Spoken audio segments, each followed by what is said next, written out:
Estoy volviendo a Tarapoto casi menos de un año. Es una fiesta espiritual, estoy volviendo para una celebración y sé que miles de personas esta noche están reunidas aquí con el deseo de escuchar la palabra de Dios.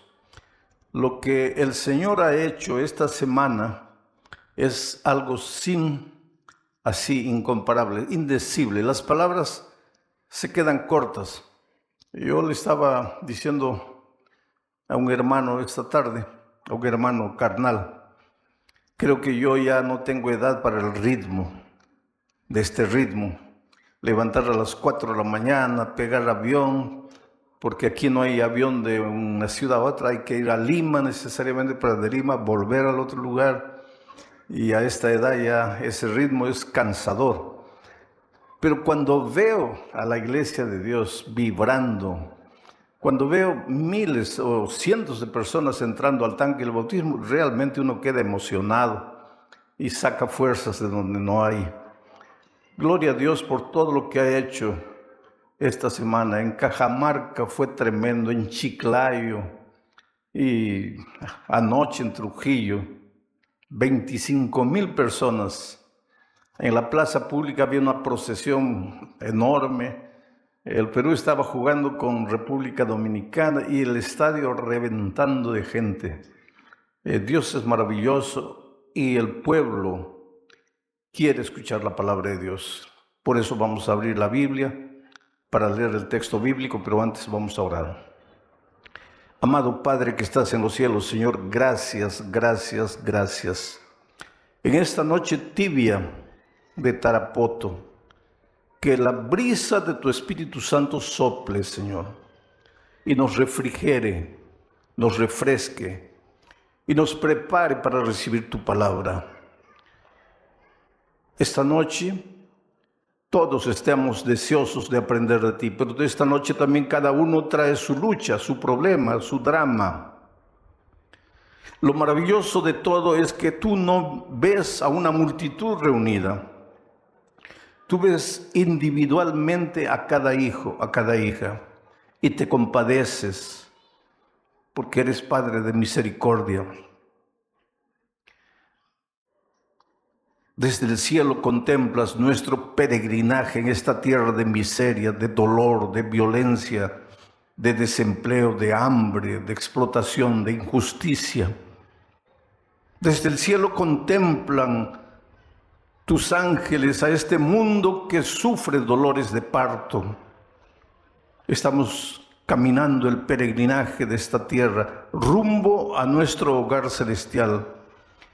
Pero mientras ese día no llega, a veces hay lágrimas, hay enfermedad, hay muerte, hay hogares divididos, hay niños que sufren. Por favor, Señor, extiende tu brazo poderoso en dirección de cada persona esta noche y responde su oración, su clamor. Y ábrenos los ojos ahora, los ojos espirituales, para comprender tu palabra en el nombre de Jesucristo. Amén. Muy bien, queridos, vamos a abrir la Biblia en el libro de Ruth. Voy a pedir que coloquen ahí, Ruth capítulo 1, versículos 15 y 16. Está en la tela, quiero que ustedes lean. Y últimamente siempre pido que coloquen el texto bíblico en la tela, porque los predicadores no venimos a predicar lo que queremos, o lo que la iglesia nos pide que prediquemos. Nuestra primera lealtad es para con Dios. Venimos a predicar lo que la palabra de Dios dice. Yo tenía un grande profesor de predicación que un día me dijo: Alejandro, nosotros los predicadores somos esclavos de la palabra de Dios. No tenemos libertad para predicar lo que queremos, tenemos que sujetarnos a lo que Dios dice. Y miren lo que Dios dice. Solo que antes de leer el texto, voy a pedir que saquen el texto de la pantalla, porque quiero contarles un poquito el contexto de la historia para que ustedes entiendan de lo que se va a tratar el texto. Había un hombre llamado Elimelech y su esposa se llamaba Noemí. Y hubo hambruna en la tierra donde ellos vivían. Y cuando hay hambre, la gente emigra a otro país, a otro lugar donde pueda vivir mejor. Hubo un tiempo en el pasado que muchos peruanos emigraron a Venezuela y emigraron a otros países. Hoy muchos venezolanos emigran al Perú y emigran a otros países. En Europa, muchos de los países en crisis, sus habitantes emigran a los países europeos. Yo estuve hace 2 años en Ucrania, llegué a Brasil y 2 días después empezó la guerra y mucha gente emigró, salió de Ucrania buscando un mejor lugar para vivir. Entonces podemos entender a Elimelec y a Noemí, su esposa, cuando salieron de su tierra, porque no es fácil salir de la tierra, dejar sus raíces. El otro día estábamos escuchando una música en la emisora y se llama Perú, una música que ustedes conocen, y cuando la selección juega ustedes cantan entusiasmados, y se llama Perú. Y la persona que estaba a mi lado me preguntó, cuando se escucha esta música, uno se siente peruano.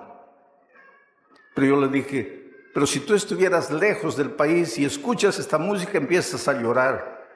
Porque una cosa es escuchar tu música aquí y otra cosa es cuando estás distante del país.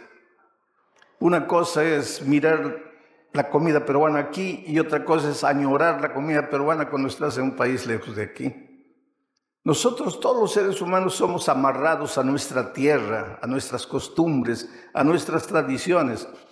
Y para salir de la tierra e emigrar a una tierra extranjera solo por necesidad. Entonces, Elimelec y su esposa Noemí emigraron a una tierra extraña porque estaban pasando necesidad, estaban pasando hambre. Y emigraron con 2 pequeños muchachitos, 2 hijitos. Y fueron para allá.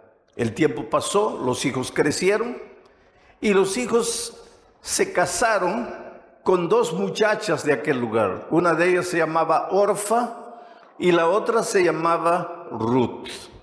Ruth era de origen moabita, era una extranjera. Pero pasó el tiempo. Murió Elimelec, el esposo de Noemí. Ella se quedó viuda con 2 hijos y con 2 nueras. Pero uno de los hijos murió y después murió el otro hijo. Y ahora se quedó solo Ruth con 2 nueras. Ella viuda, anciana, con 2 nueras, Orfa y Ruth.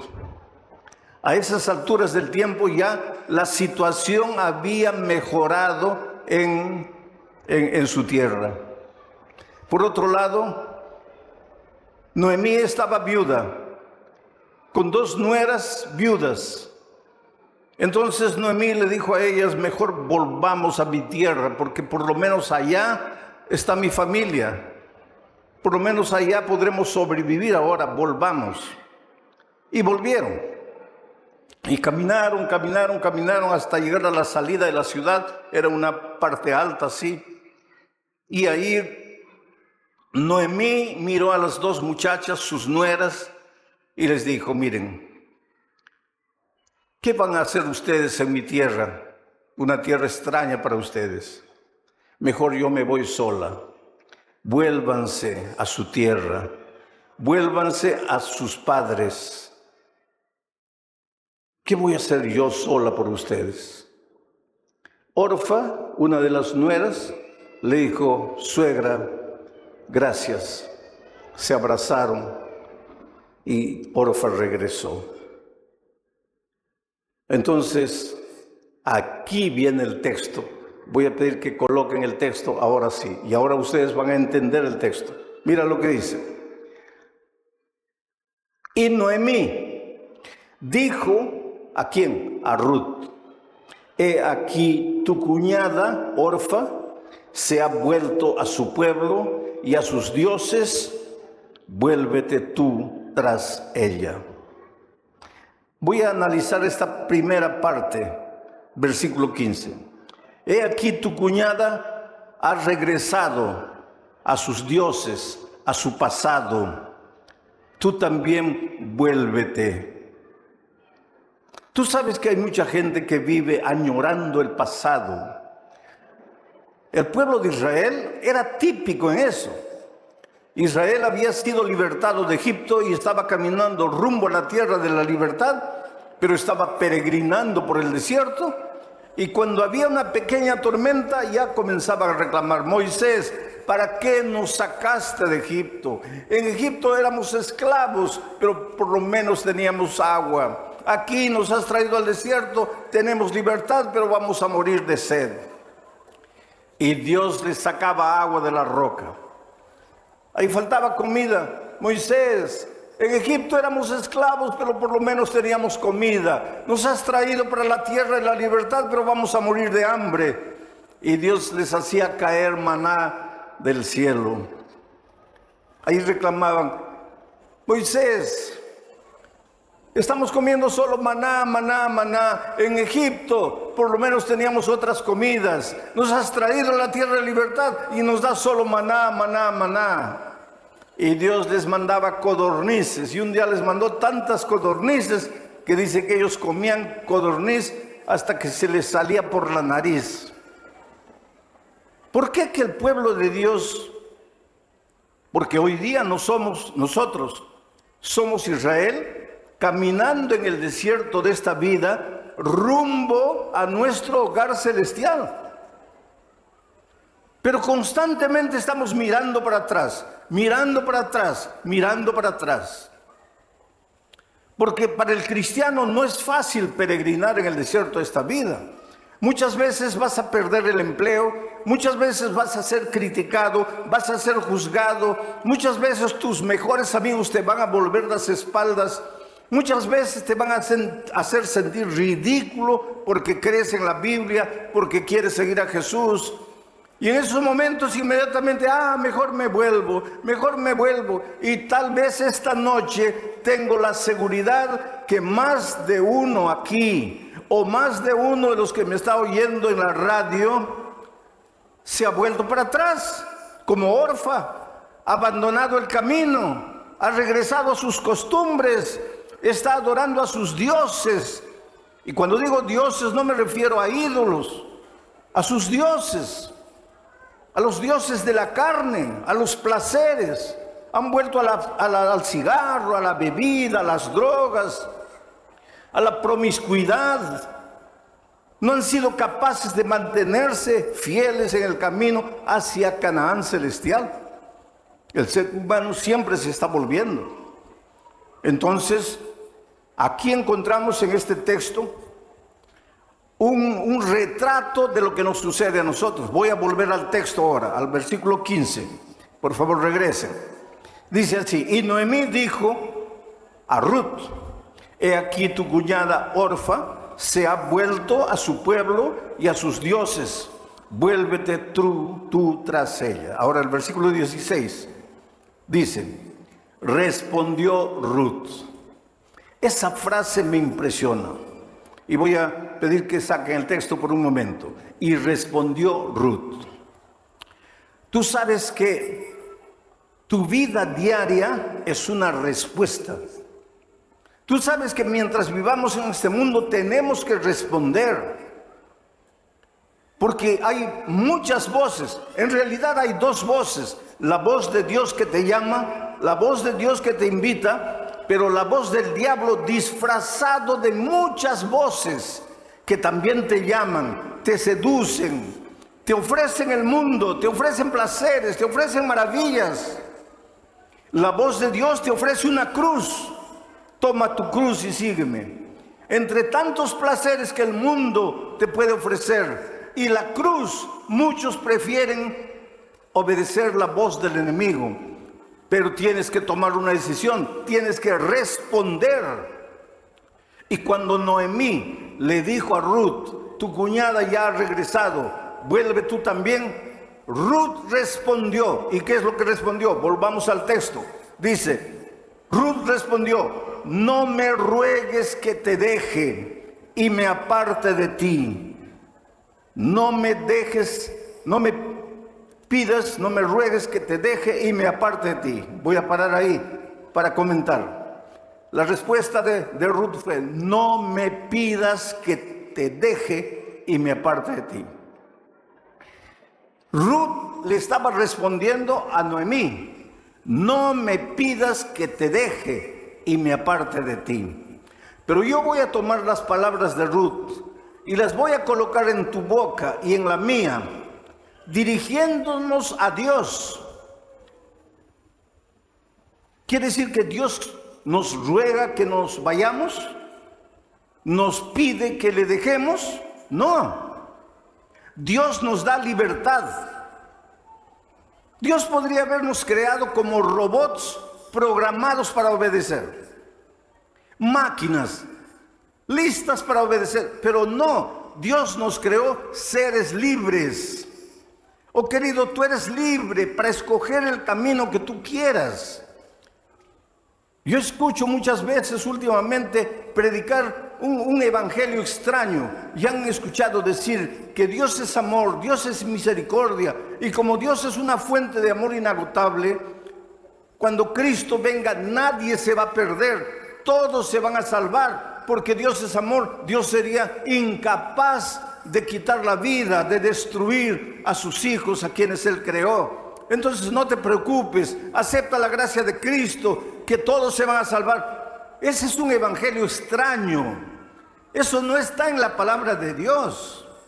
San Juan 3:16 dice: porque de tal manera amó Dios al mundo, a todos, para que todo aquel que en Él cree no se pierda. Dios ama a todos, al mundo. Dios ama a los incrédulos, a los ateos. Dios ama a los perdidos, a los perversos, a los malvados. Dios ama al mundo. Pero solo se van a salvar los que crean en Él, no todos. Pero ¿cómo Dios, siendo un Dios de amor, va a permitir que alguien se pierda? No, Dios no permite. Dios te ha dado libertad. Por eso digo que esta noche voy a poner en tus labios las palabras de Ruth a Noemí, como si fueran palabras tuyas a Dios, diciéndole: Señor, tú me has creado con libertad. Yo puedo irme a donde quiera, pero por favor, yo no puedo irme, yo no puedo dejarte, yo no puedo abandonarte, yo no puedo apartarme de ti. ¿Y por qué? Por una simple razón. Aquí está Dios y aquí está el territorio de la bendición, el territorio del amor, el territorio de la vida abundante.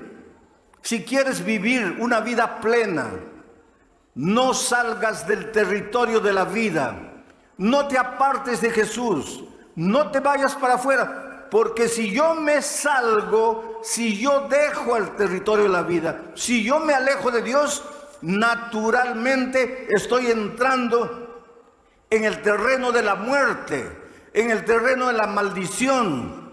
Aquí hay dolor, aquí hay sufrimiento. Pero pastor, yo estoy en Cristo y también sufro. Claro, porque estamos peregrinando en esta tierra maldita por el pecado.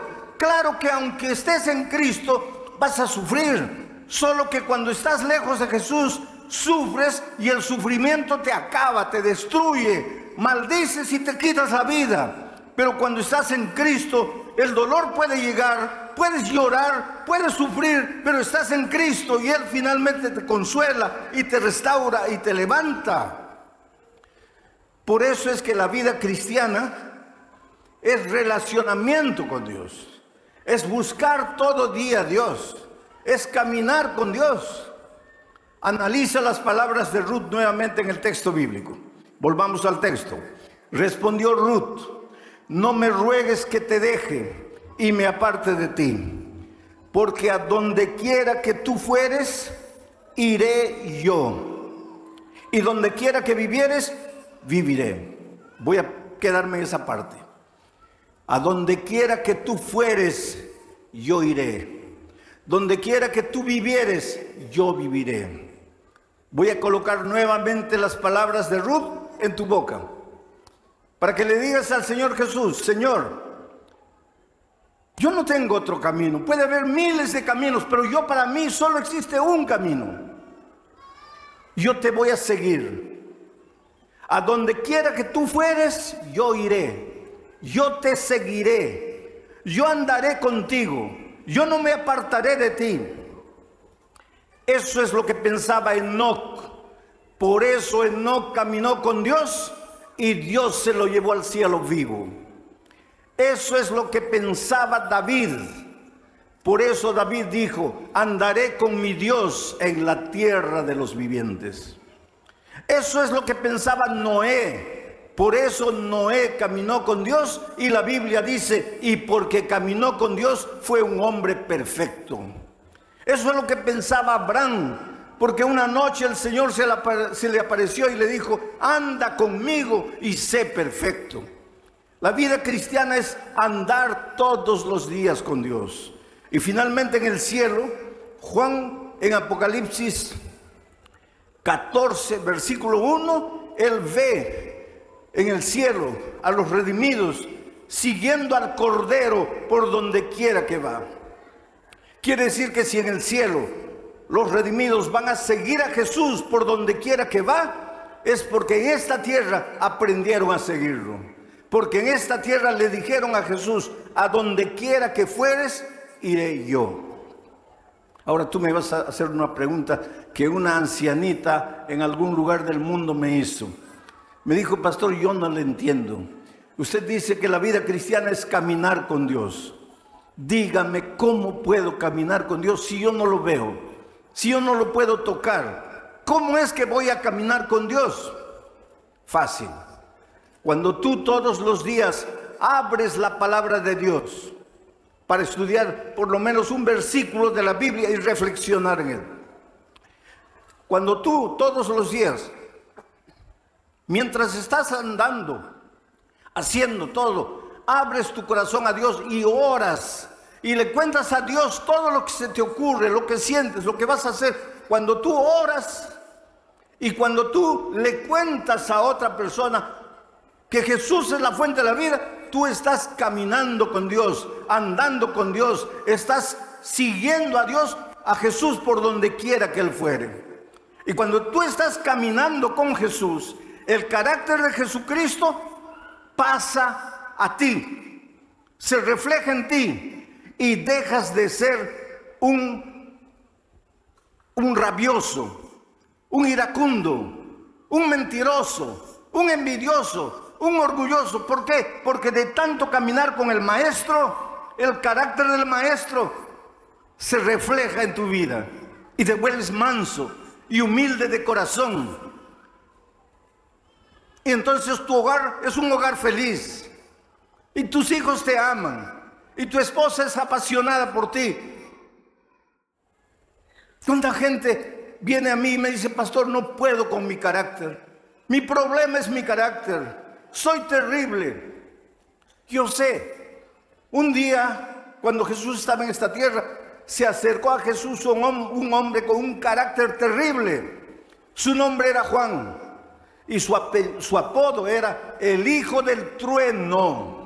Ahora imagínate, para que a alguien le pongan de apodo hijo del trueno, no era una santa palomita. ¿Cómo a una santa palomita le van a decir hijo del trueno? Era un hombre rabioso, iracundo, egoísta, mentiroso, orgulloso. Por eso le decían hijo del trueno. Pero le dijo a Jesús: Señor, a donde quiera que tú fueres, iré yo. Y siguió a Jesús y caminó con Jesús. Y el carácter de Jesús se reflejó en él. Y cuando estaba viejito ya en la isla de Patmos, ya no le decían el hijo del trueno, le decían el discípulo del amor. Mira la transformación. Oh querido, ven a Jesús. No luches por tus propias fuerzas. Tu autodisciplina no vale para nada. Ven a Jesús, cae de rodillas y dile: Señor, no puedo con mi carácter. Señor, estoy amarrado a un vicio, no me puedo libertar. No tengo fuerzas. Oh Señor, soy tímido, no tengo éxito en la vida porque soy tímido, tengo miedo de todo. Ven a Jesús, confíale tu vida, entrégale tu corazón, deja que Él haga por ti lo que tú no puedes hacer por ti mismo. Y ahora entro a la parte final del versículo. Miren lo que dice. Respondió Ruth a Noemí: no me ruegues que te deje y me aparte de ti, porque a donde quiera que tú fueres, iré yo, y donde quiera que vivieres, viviré. Tu pueblo será mi pueblo, y tu Dios será mi Dios. Ruth era moabita, Noemí era israelita. Los moabitas adoraban a muchos dioses. Era una tribu, era un pueblo guerrero, sanguinario, perseguidor. El pueblo de Israel tenía muchos defectos, pero era el pueblo de Dios. Dios lo había sacado de la esclavitud de Egipto y lo estaba llevando hacia la tierra de Canaán. Dios era el único Dios del pueblo de Israel.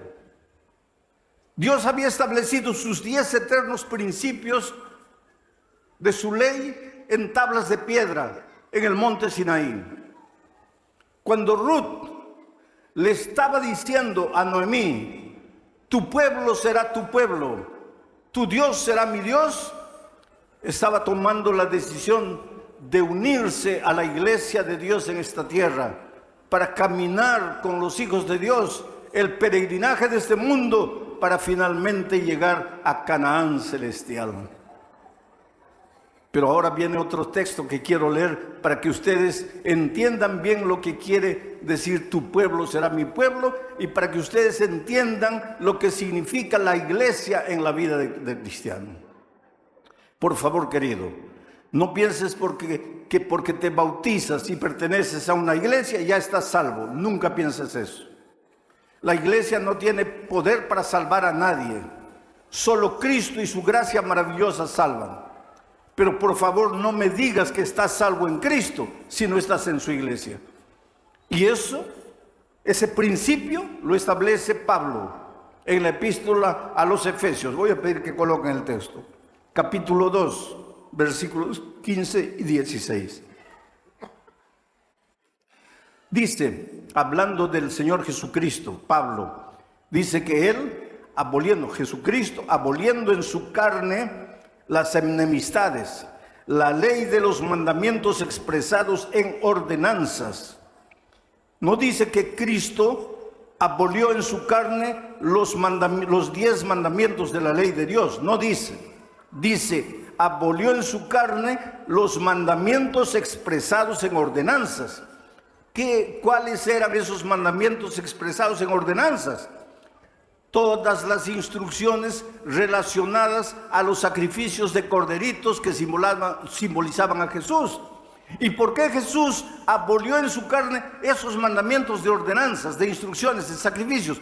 Porque pues al venir Jesús y ser clavado en la cruz, ya no era necesario instrucciones con relación al sacrificio de corderitos, porque ya no teníamos que ofrecer sacrificio. Ahora Cristo, el Cordero de Dios, había sido sacrificado. Por eso Él abolió en su carne los mandamientos expresados en ordenanzas. Sigo leyendo. ¿Y para qué todo eso? Para crear en sí, en Cristo, para crear en sí mismo de los dos un solo pueblo, un solo hombre, haciendo la paz. Sigue. Y mediante la cruz reconciliar con Dios a ambos en un solo cuerpo, matando en ella las enemistades. Quiere decir que cuando Ruth le dijo a Noemí, tu pueblo será mi pueblo, aunque Cristo no había muerto, ella se estaba proyectando al futuro, a la promesa de Dios. Porque dice el texto bíblico que acabo de leer, que Jesucristo fue clavado en la cruz del Calvario para unir moabitas e israelitas, para que no hayan pueblos divididos, para que haya un solo pueblo espiritual, una sola iglesia. Pero esa iglesia es la iglesia de Dios en la medida que esa iglesia tenga a Cristo como el centro de su mensaje. Cristo la base, Cristo el principio, Cristo el medio y Cristo el fin. ¿Y por qué? Porque sin Cristo no somos nada, porque sin Jesús no podemos hacer nada. Pero con Cristo, oh querido, con Cristo la vida cambia. En Río de Janeiro, un millonario dueño de una red de tiendas de ropa fue secuestrado. Permaneció 2 meses secuestrado. Los secuestradores pedían $2 millones para devolverlo. La familia no podía reunir esa cantidad de dinero, inclusive porque los secuestradores querían $2 millones, pero en billetes de $20. ¿Dónde iban a encontrar eso? Entonces, como pasó un mes y la familia no podía juntar el dinero, ellos le cortaron una oreja y mandaron una oreja para los familiares. El secuestrado solo logró durante los 2 meses del encierro, por una rendija, logró ver el rostro de un hombre moreno con una cicatriz en la cara. Fue al único que reconoció. Y ese rostro se le quedó marcado. Durante 2 meses fue maltratado, fue humillado. No le daban permiso para ir al baño, sucio en sus ropas. Le daban pizza para comer en esa situación deplorable. Fue una situación terrible. Finalmente hicieron los arreglos, entregaron el dinero y él fue abandonado en una carretera solitaria. La policía vino, lo llevaron a un hospital, la familia lo abrazó, pero él nunca más volvió a ser el mismo. Taciturno, no sonreía, nunca quiso contar nada para la policía. Por más que le preguntaban, parecía un zombi, un hombre sin alma, sin alegría de vivir. Después de unos meses en casa, comenzó a salir a la calle. Ya no le interesaban los negocios, la cadena de tiendas de ropa, nada. Los hijos cuidaban de todo. Pero él salía y desaparecía. Nadie sabía. Aparecía a las 11 de la noche, a las 10 de la noche, volvía a la casa. ¿Dónde había andado? Nadie sabía. La esposa pagó un detective particular para seguirlo, para ver qué hacía, para ver a dónde iba. La esposa pensaba que él tenía otra mujer, pero no era verdad. El detective un día trajo el reporte y dijo, es un misterio, porque su esposo sale y camina por la calle mirando a todas las personas. Entra a los bares, se sienta, pide agua y se queda mirando a las personas. Después sale, entra a un ómnibus, se sienta y observa a las personas. Entra al tren, después se baja. Solo anda y observa a las personas, pero no hace nada. No habla con nadie. ¿Qué misterio era ese? Él, lo único que recordaba era el rostro moreno con la cara cortada del único secuestrador que él logró ver, porque todos los otros estaban encapuchados.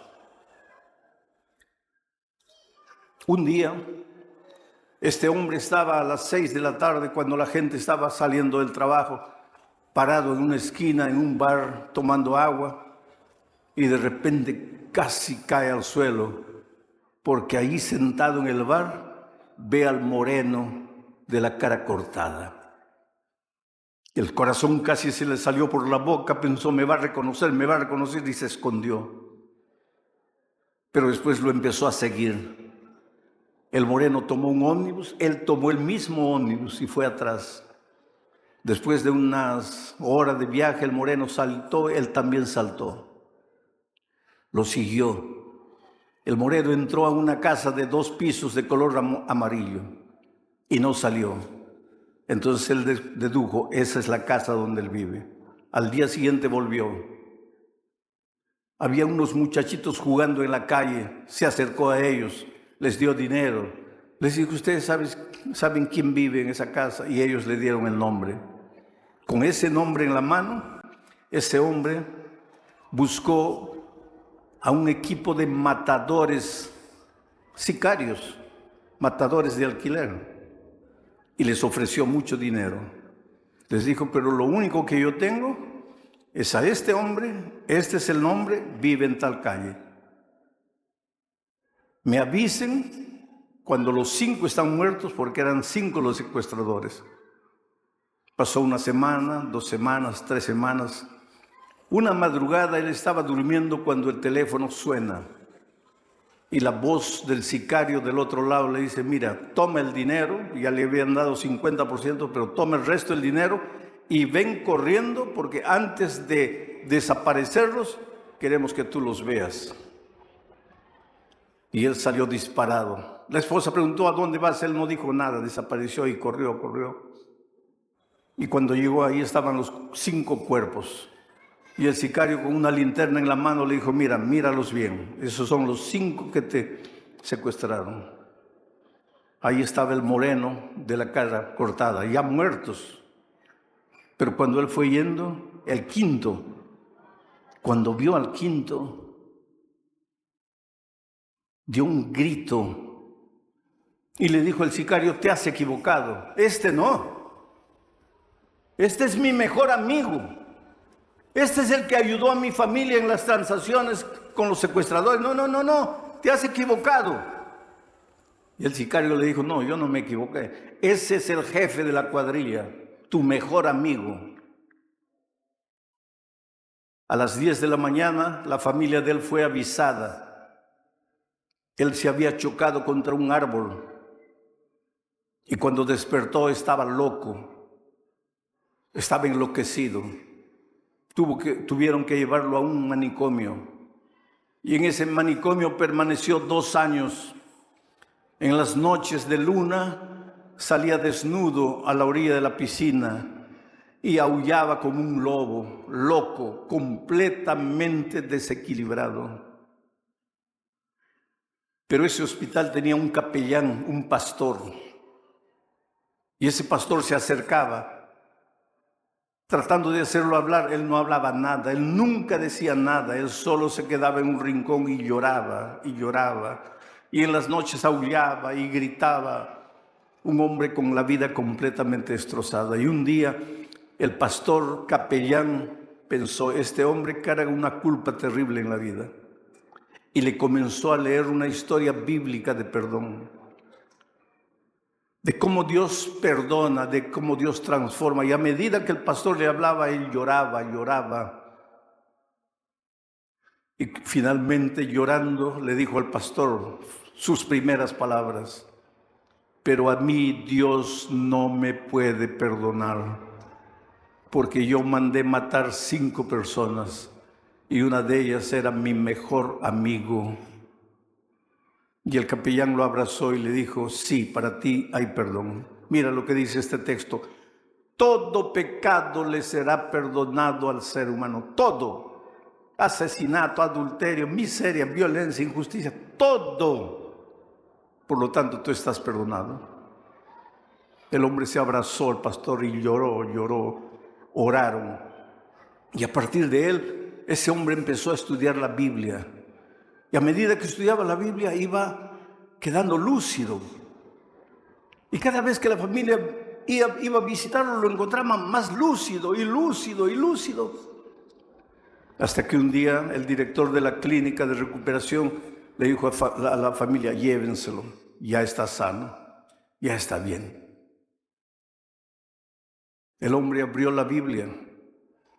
Hoy le entregó la vida a Cristo. Hoy tiene paz en su corazón.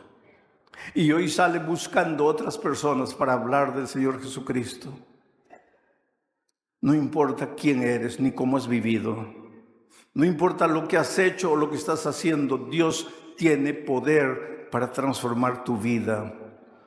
Yo siempre digo que tú eres lo más precioso que Dios tiene en este mundo.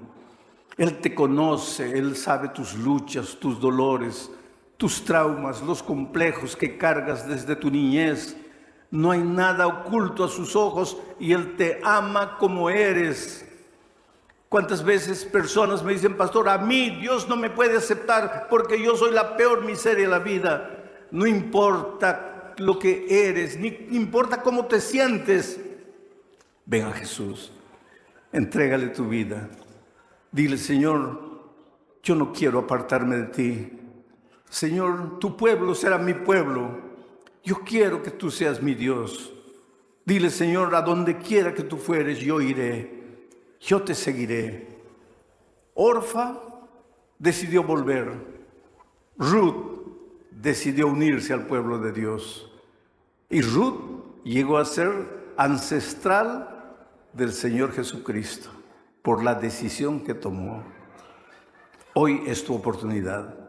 Yo te voy a hacer una invitación esta noche. Quiero hacer una oración especial por ti aquí adelante. Entonces, esta invitación es para aquellos que ya han estudiado la Biblia y que tal vez ya pueden bautizarse, pero que todavía no habían tomado su decisión de decirle a Dios, tu pueblo será mi pueblo, pero hoy quieren decirle. Pero también esta invitación es para aquellos que tal vez no conocen aún la Biblia, pero quieren entregarle su corazón al Señor Jesús y decirle, mira, Señor, hasta aquí nada ha dado resultado en mi vida, pero yo creo en ti y yo decido seguirte y yo quiero caminar contigo.